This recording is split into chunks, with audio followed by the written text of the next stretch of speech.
Good morning, bookish chums. Some of you probably know I've been editing an unofficial, unauthorized charity short story and fan art anthology collection lately, soon to be released, called Rogue and Gambit Burning House. Of course, about the characters made famous in X Men, and that's going to be released through Pencil Tip Publications, a Canadian indie publisher.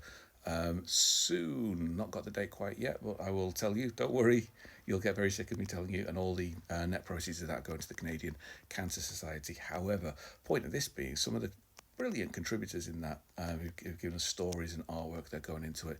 Well, every one of them is emotional in some way, and there were a couple of them that brought a tear to my eye, which got me trying to remember what was the first book, the first story I read that made me cry.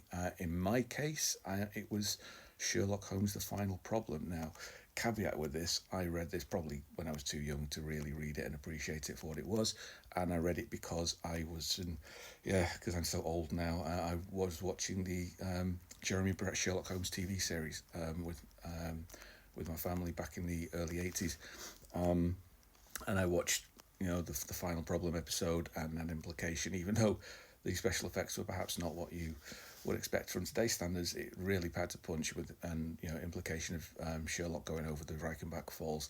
I was in floods of tears in our living room watching that. My dad, who was not a big reader, Sherlock Holmes was one of the only book series that he read, got me a big, thick complete works of Conan Doyle's Sherlock Holmes shortly after that, and it still, to this day, sits on my writing desk, along with various other bits of junk that the family tend to put on there because there's no desk space anywhere. However, beside the point, that's still there, and when I go back and read it now, it still has an effect. It was just so beautifully written.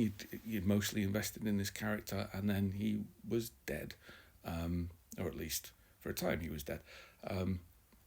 So that continues to have an emotional impact because of the quality of the writing, because of my connection to the character. I was a geeky, undiagnosed, awkward, autistic kid at the time, and characters like Sherlock spoke to me at the time. So it really did feel quite painful.